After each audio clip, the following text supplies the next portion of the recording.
ಎಲ್ಲರಿಗೂ ನಮಸ್ಕಾರ. ಆರೋಗ್ಯ ಚೆನ್ನಾಗಿತ್ತು ಅಂತಂದರೆ ಎಷ್ಟೇ ಆಸ್ತಿ ಇದ್ದರೂ ಇಲ್ಲದೇ ಇದ್ರೂ ಸಂತೋಷವಾಗಿ ಜೀವನ ಮಾಡ್ಬೋದು. ಎಲ್ಲ ಇದೆ ಆದರೆ ಆರೋಗ್ಯನೇ ಇಲ್ಲ ಅಂತಂದರೆ ಖಂಡಿತವಾಗಿಯೂ ಸುಖವಾಗಿರೋಕ್ಕೆ ಸಾಧ್ಯನೇ ಇಲ್ಲ. ಹಿಂದಿನವರು ಹೇಗೆ ಆರೋಗ್ಯನ ಕಾಪಾಡ್ಕೊಳ್ತಾ ಇದ್ರು ಅಂತ ತಿಳ್ಕೊಳ್ಳೋಣ. ದಯವಿಟ್ಟು ನಮ್ಮ ಚಾನಲ್ಗೆ ಸಬ್ಸ್ಕ್ರೈಬ್ ಆಗಿ. ಈಗೆಲ್ಲ ನಮಗೆ ಎಲ್ಲ ಫೆಸಿಲಿಟೀಸು ಇರುತ್ತೆ, ಡಾಕ್ಟರ್ಸ್ ಇರ್ತಾರೆ, ಮೆಡಿಸಿನ್ಸ್ ಇರುತ್ತೆ, ದುಡ್ಡಿರುತ್ತೆ, ತೊಗೊಳ್ತೀವಿ, ಹುಷಾರು ಮಾಡ್ಕೊಳ್ತೀವಿ ಅನ್ನೋ ಧೈರ್ಯದಲ್ಲೇ ನೆಗ್ಲೆಕ್ಟ್ ಮಾಡೋದು ಜಾಸ್ತಿ.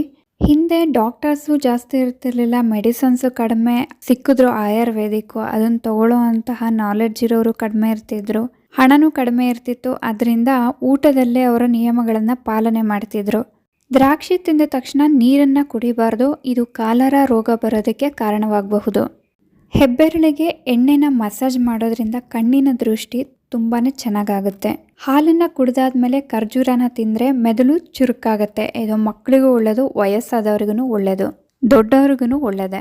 ಮೆದುಳು ಚುರುಕಿಲ್ಲ ಅಂತಂದರೆ ಯಾವುದೇ ಕೆಲಸನ ಮಾಡಬೇಕಂದ್ರೆ ಎಷ್ಟು ಕಷ್ಟ ಆಗುತ್ತೆ ಅಂತ ಅದನ್ನು ಫೀಲ್ ಮಾಡಿದವ್ರಿಗೆ ಗೊತ್ತಿರುತ್ತೆ. ಊಟ ಮಾಡಬೇಕಾದ್ರೆ ಕೆಲವರಿಗೆ ಆಗಾಗ ನೀರು ಕುಡಿಯುವಂತಹ ಅಭ್ಯಾಸ ಇರುತ್ತೆ, ಅದರಿಂದ ಉಗುರುಗಳು ವೀಕ್ ಆಗ್ತಾ ಬರುತ್ತೆ. ತುಂಬ ಜನಗಳು ಏನು ಮಾಡ್ತಾರಪ್ಪ ಅಂತಂದರೆ ನೀರು ಕುಡಿದು ಟೀ ಕುಡಿತಾರೆ. ಯಾವಾಗಲೂ ಅಷ್ಟೇ, ತಣ್ಣೀರು ಕುಡಿದಾದ್ಮೇಲೆ ಟೀ ಕುಡಿಯಬಾರ್ದು.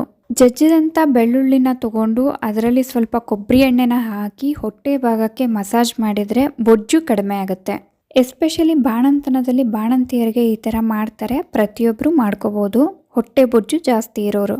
ಮೈದಾ ಹಿಟ್ಟು ತಿಂದಾದ್ಮೇಲೆ ಹೊಟ್ಟೆ ಉರಿ ಏನಾದರೂ ಕಾಣಿಸ್ಕೊಂಡ್ರೆ, ಬೇಕ್ರಿ ಐಟಮ್ಸ್ನ ತಿಂದಾಗ ಮಕ್ಕಳಿಗಾಗಲಿ ದೊಡ್ಡವ್ರಿಗಾಗಲಿ ಈ ಥರ ಪ್ರಾಬ್ಲಮ್ಸ್ ಆಯಿತು ಅಂತಂದರೆ ಸೌತೆಕಾಯಿ ತಿನ್ನೋದ್ರಿಂದ ಹೊಟ್ಟೆ ಉರಿ ಬೇಗ ಕಡಿಮೆ ಆಗುತ್ತೆ.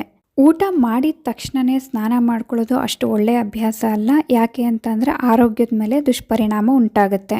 ಊಟಕ್ಕಿಂತ ಮುಂಚೆನೇ ಸ್ನಾನ ಆಗಿರಬೇಕು, ಇಲ್ಲ ಅಂತಂದರೆ ಊಟ ಆದಮೇಲೆ ಕಡಿಮೆ ಅಂದರೂ ಒಂದು ಅರ್ಧ ಗಂಟೆನಾದ್ರೂ ಗ್ಯಾಪ್ ಇರಬೇಕಾಗತ್ತೆ.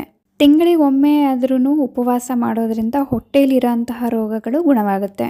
ಉಸಿರಾಟದ ತೊಂದರೆ ಇರುವಂಥವರು ಬಾಳೆಹಣ್ಣನ್ನು ಸೇವನೆ ಮಾಡೋದ್ರಿಂದ ಉಸಿರಾಟದ ತೊಂದರೆ ಕಡಿಮೆ ಆಗ್ತಾ ಬರುತ್ತೆ. ಹಾಗಲಕಾಯಿ ನೀರನ್ನು ಕುಡಿಯೋದ್ರಿಂದ ಮುಖದ ಮೇಲಿನ ಕಲೆಗಳು ಕಡಿಮೆ ಆಗುತ್ತೆ. ಹಾಗಲಕಾಯಿ ನೀರನ್ನು ಆಗಾಗ ಕುಡಿದ್ರೂ ಸಹ ಕಲೆಗಳು ಬರದೇ ಇರೋ ಥರ ತಡೆಗಟ್ಟುತ್ತೆ. ಬಿಳಿ ಈರುಳ್ಳಿಯ ರಸವನ್ನು ಕೂದಲಿಗೆ ಹಚ್ಚೋದ್ರಿಂದ ಕೂದಲು ಉದುರೋದನ್ನ ತಡೆಗಟ್ಟಬಹುದು. ಮಲ್ಗೋಕ್ಕೂ ಮುಂಚೆ ಒಂದು ಏಲಕ್ಕಿನ ಬಾಯಲ್ಲಿಟ್ಕೊಂಡು ಮಲಗಿದ್ರೆ ಬಾಯಿಯ ದುರ್ವಾಸನೆ ಬರೋದಿಲ್ಲ.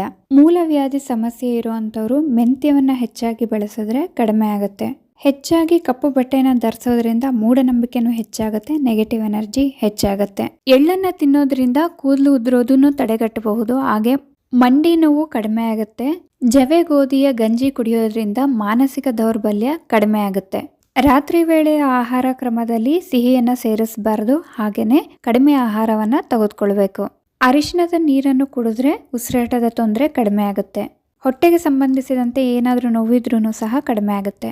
ಶೀತ ಆದಷ್ಟು ಬೇಗ ಹುಷಾರು ಆಗಲ್ಲ, ತುಂಬ ದಿನ ಇರುತ್ತೆ ಅಂತ ಅನ್ನೋರು ಕಬ್ಬಿನ ರಸದೊಂದಿಗೆ ನಿಂಬೆಹಣ್ಣಿನ ರಸನ ಬೆರೆಸಿ ಕುಡಿದ್ರೆ ಶೀತ ಬೇಗ ಕಡಿಮೆ ಆಗುತ್ತೆ. ಬೀಟ್ರೂಟ್ ರಸವನ್ನು ಕುಡಿದ್ರೆ ಮುಖ ಕಪ್ಪಾಗಲ್ಲ.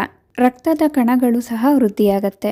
ಹೆಚ್ಚು ಹೊತ್ತು ಎಚ್ಚರನೇ ಇರ್ತಾರೆ, ನಿದ್ರೆ ಸರಿಯಾಗಿ ಮಾಡಲ್ಲ ಅಂತಂದರೆ ಬುದ್ಧಿವಂತಿಕೆ ಕಡಿಮೆ ಆಗುತ್ತೆ. ದಾಳಿಂಬೆ ತಿನ್ನೋದ್ರಿಂದ ದೇಹದ ದೌರ್ಬಲ್ಯತೆ ಕಡಿಮೆ ಆಗುತ್ತೆ. ತಣ್ಣಗಿರುವಂತಹ ರೊಟ್ಟಿ ತಿನ್ನೋದ್ರಿಂದ ಮೆದುಳು ಚುರುಕಾಗುತ್ತೆ. ಪ್ರತಿದಿನ ಟೊಮ್ಯಾಟೋನ ತಿನ್ನೋದ್ರಿಂದ ಹೃದಯಕ್ಕೆ ಸಂಬಂಧಪಟ್ಟ ಕಾಯಿಲೆಗಳು ಬರೋದಿಲ್ಲ.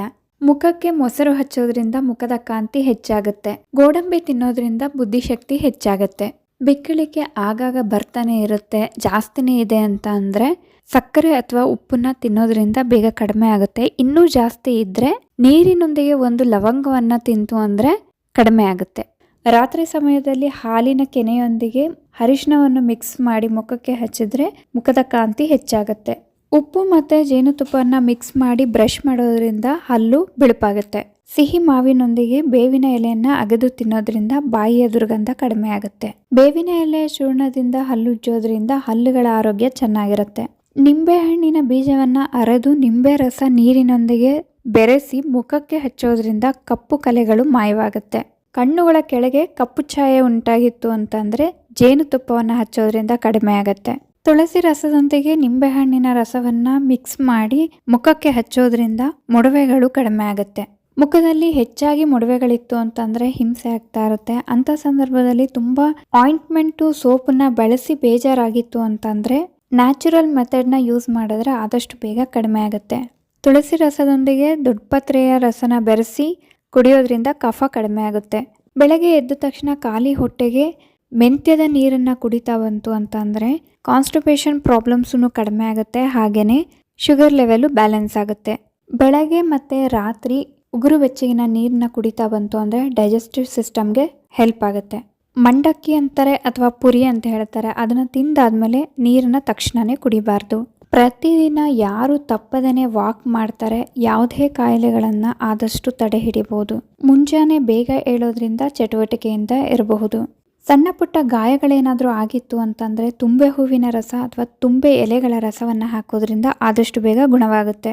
ತುಂಬ ಹೀಟಿನ ಸಮಸ್ಯೆ ಏನಾದರೂ ಇತ್ತು ಅಂತಂದರೆ ಹರಳೆಣ್ಣೆನ ವಾರಕ್ಕೊಮ್ಮೆ ಆದ್ರೂ ಹಚ್ತಾ ಬಂತು ಅಂದರೆ ಕಡಿಮೆ ಆಗುತ್ತೆ. ತಲೆಯ ನೆತ್ತಿಗೆ ಹಚ್ಚಬಹುದು, ಹಾಗೆಯೇ ಪಾದಗಳಿಗೆ ಹಚ್ಚಿದ್ರೂ ಹೀಟ್ ಕಡಿಮೆ ಆಗುತ್ತೆ. ಇಷ್ಟು ಮಾಹಿತಿಗಳನ್ನು ತಿಳಿಸ್ತಾ ನಾನು ಈ ವಿಡಿಯೋನ ಇಲ್ಲಿಗೆ ಎಂಡ್ ಮಾಡ್ತಾ ಇದ್ದೀನಿ. ಮಾಹಿತಿಗಳು ಇಷ್ಟ ಆಯಿತು ಅಂದರೆ ದಯವಿಟ್ಟು ನಮ್ಮ ಚಾನಲ್ಗೆ ಸಬ್ಸ್ಕ್ರೈಬ್ ಆಗಿ, ಲೈಕ್ ಮಾಡಿ, ಶೇರ್ ಮಾಡಿ, ಹಾಗೆ ಕಮೆಂಟ್ ಮಾಡಿ.